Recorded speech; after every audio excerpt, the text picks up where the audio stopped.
Terima kasih Anda masih bersama kami. Bagi Anda yang baru saja bergabung, kami hadirkan kembali 3 berita utama hari ini.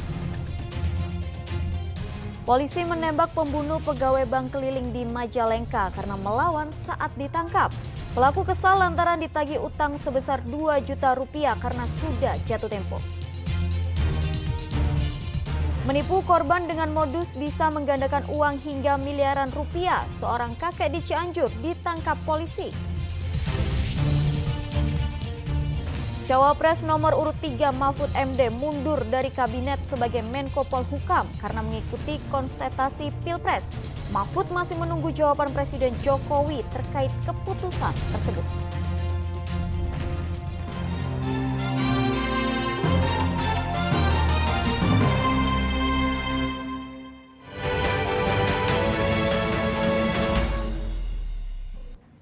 Calon Wakil Presiden nomor urut 3 Mahfud MD telah mengajukan surat pengunduran diri dari kabinet sebagai Menko Polhukam kepada Presiden Joko Widodo. Kini pun Mahfud masih menunggu jadwal dari Presiden untuk bertemu membahas keputusannya mundur dari kabinet. Calon Wakil Presiden nomor urut 3 Mahfud MD melanjutkan kampanye di wilayah Kabupaten Cirebon. Mahfud berdialog dengan para ulama dan santri di Ponpes tertua di Cirebon, yaitu Ponpes Ciwaringin.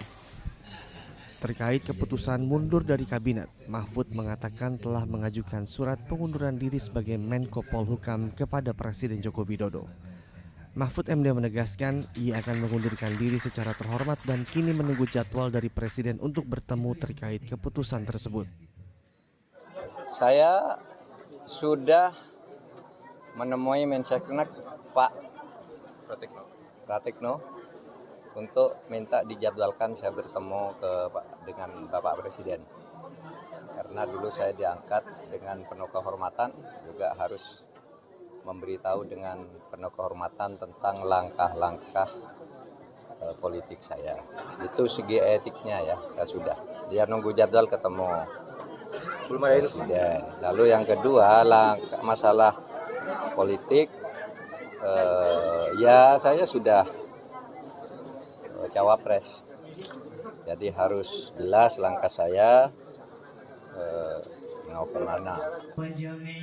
Sebelumnya mantan Ketua Mahkamah Konstitusi ini mendatangi Padepokan Anti Galau di Desa Sinar Rancang, Kecamatan Mandu, Kabupaten Cirebon.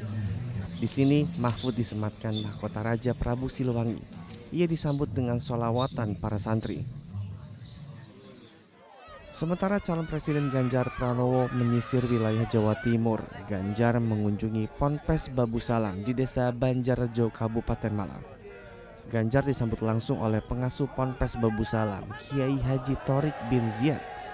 Ganjar mengatakan para tokoh agama harus didengar untuk memberikan masukan penting bagi pemerintah.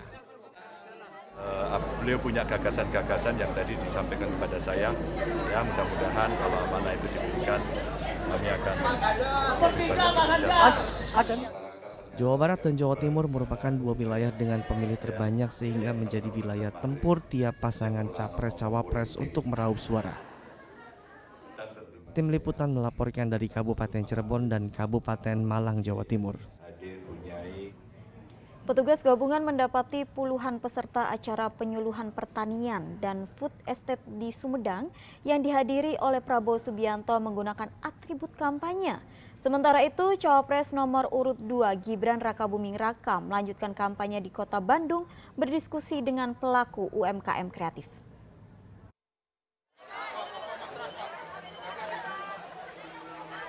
Satu persatu peserta pembinaan penyuluhan pertanian dan petani food estate yang digelar pemerintah Sumedang diperiksa petugas gabungan. Dari 60.000 undangan yang hadir, terdapat puluhan orang menggunakan atribut kampanye politik. Petugas kemudian melucuti pakaian atau atribut kampanye yang digunakan peserta. Penertiban ini sengaja dilakukan karena acara penyuluhan untuk petani dan food estate murni digelar oleh pemerintah Sumedang. Kemudian kapasitas Prabowo Subianto yang hadir pada acara tersebut sebagai Menteri Pertahanan, bukan calon Presiden nomor urut 2. Prabowo datang untuk mendukung agenda Menteri Pertanian. Ini murni acara pure pemerintahan ya. Kebetulan ini kan Pak Menteri Pertahanan Pak Prabowo, juga Menteri Pertanian. Ini kebetulan Pak Prabowo ini kan paslon gitu. Sehingga untuk men-screen bahwa ini murni kegiatan pemerintahan, maka kami men-screening para pengunjung yang berpakaian atribut kepartaian. Jadi partai apapun, ini terpaksa kami bawa dulu ke sini untuk sementara dititipkan di pos pembuka. Dan kami kerjasama dengan di-backup oleh teman-teman dari kepolisian. Peserta yang kedapatan menggunakan atribut kampanye selanjutnya didata, kemudian disterilkan terlebih dahulu dengan melepaskan pakaian berbau politik. Atribut tersebut disimpan petugas dan diperbolehkan untuk dibawa pulang selesai kegiatan. Sementara itu, calon wakil presiden nomor urut 2 Gibran Rakabuming Raka melanjutkan kampanye politiknya di Kota Bandung. Dalam kampanyenya, Gibran menemui sekaligus berdiskusi dengan ratusan pelaku UMKM kreatif di Jalan Kosambi. Menurut Gibran, pelaku UMKM di Bandung sangat kreatif dan bisa menjadi percontohan bagi pelaku UMKM di daerah lain. Aspirasi dari anak-anak muda. Tadi kan kita bicara yang di tempat yang sebelumnya kita bicara masalah startup digital, challenge-nya seperti apa saja, dan saya tadi banyak menerima masukan. Ini tadi juga banyak menerima masukan. Yang jelas apa yang sudah dilakukan beliau ini luar biasa sekali di Bandung dan bisa kita amplifikasi, kita nasionalkan lagi program-program yang ada di sini. Selain itu, Gibran Rakabuming juga mencicipi makanan khas Bandung dengan beberapa influencer dan mantan Gubernur Jawa Barat Ridwan Kamil. Agun Gunawan melaporkan dari Sumedang dan Muhammad Rizal melaporkan dari Kota Bandung. Pasangan calon presiden dan wakil presiden nomor urut 1 Anies Baswedan dan Muhaimin Iskandar mengkritik keras pemerintahan Joko Widodo karena menggelontorkan bantuan sosial dan bantuan langsung tunai pada masa kampanye. Pasangan Amin menilai pemerintah telah menyalahgunakan kekuasaan karena cara ini menguntungkan pasangan tertentu. Pasangan Capres-Cawapres nomor urut 1 Anies Baswedan dan Muhaimin Iskandar disambut relawan dan pendukung di Bandara Trunojoyo, Sumeneb, Madura, Rabu pagi. Pasangan Amin akan menggelar kampanye akbar di wilayah Sumeneb, Pamekasan hingga Bangkalan. Melihat antusiasme pendukung, Anies meyakini masyarakat Madura setia pada agenda perubahan yang mereka usung dengan mengembalikan pemerintahan yang taat pada hukum dan tata pemerintahan yang baik dan benar. Sekali lagi gagasannya gagasan perubahan. Masyarakat Madura saya yakin akan berpihak pada gagasan perubahan. Dan inilah yang selalu menonjol di masyarakat Madura. Terbuka, lugas, loyal, berani, tegas, dan berprinsip pada berani melakukan perubahan. Sebelumnya, calon wakil presiden Muhaimin Iskandar pada kampanye di Pekalongan, Jawa Tengah mengkritik keras pemerintah Joko Widodo karena gencar membagikan bantuan sosial dan bantuan langsung tunai pada masa kampanye. Caimin menilai pemerintah telah menyalahgunakan kekuasaan karena pembagian bansos dan BLT hanya menguntungkan pasangan tertentu yang didukung pemerintah.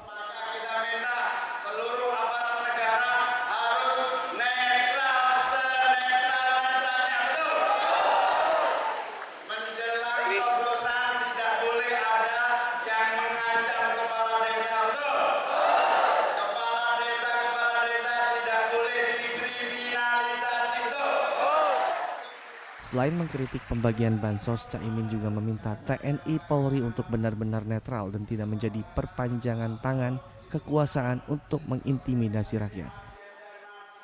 Teatrika Putri, Gilang Robi, dan Kuncoro Wijayanto melaporkan dari Madura, Jawa Timur dan Pekalongan, Jawa Tengah.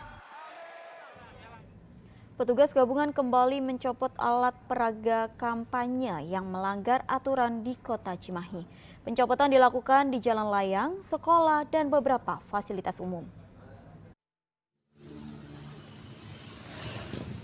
Alat peraga kampanye berupa bendera di jalan layang Cimindi, Kota Cimahi dicopot oleh Satpol PP.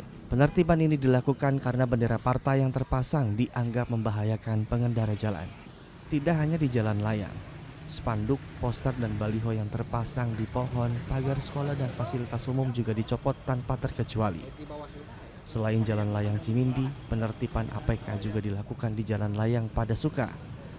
Meski sudah dicopot beberapa kali, namun tim sukses partai maupun caleg masih bandel, tetap memasang APK di zona merah. Kalau untuk hari ini sekitaran tadi, kalau untuk yang flyover Cimindi itu memang tidak begitu banyak. Jadi ada sekitar 100-an, sama ada di sekolah SD Negeri Padasuka, terus SMA Negeri 1. Nah itu mereka sudah secara tertulis mengajukan surat keberatan, ada APK dipasang di pagar sekolah itu. Jadi penertiban APK merupakan tindak lanjut dari masyarakat termasuk permohonan dari Bawaslu. Penertiban APK akan terus berlanjut hingga mendekati hari pencoblosan pada 14 Februari mendatang. Penertiban akan menyasar beberapa titik jalan utama serta alun-alun Kota Cimahi. Muhammad Abbas melaporkan dari Kota Cimahi. Ribuan kotak suara dan logistik pemilu mulai didistribusikan ke daerah pelosok dan rawan bencana di Kabupaten Bandung Barat. Langkah ini ditempuh agar waktu pencoblosan tepat waktu tanggal 14 Februari mendatang.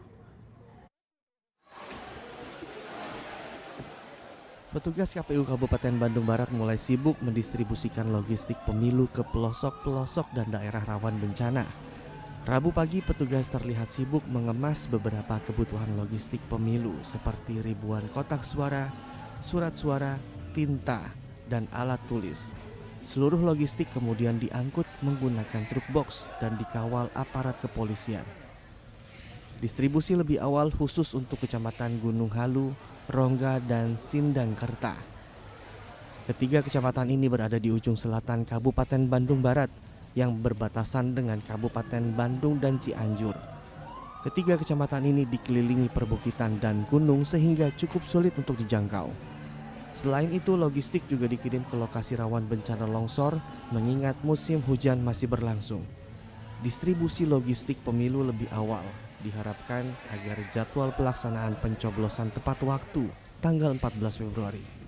Mendistribusikan kotak suara ke Dapil 5 dan Dapil 3, yaitu sebagai wilayah yang kecamatan-kecamatan yang terjauh dahulu yang kami kirimkan. Ya, dari 25.472 kotak suara itu yang telah selesai di setting dan packing jumlahnya sekitar 10.415. Distribusi logistik ke 3 kecamatan dan daerah rawan bencana diprediksi butuh waktu 3 hingga 5 jam. Logistik selanjutnya disimpan di gudang kecamatan yang sudah tersedia.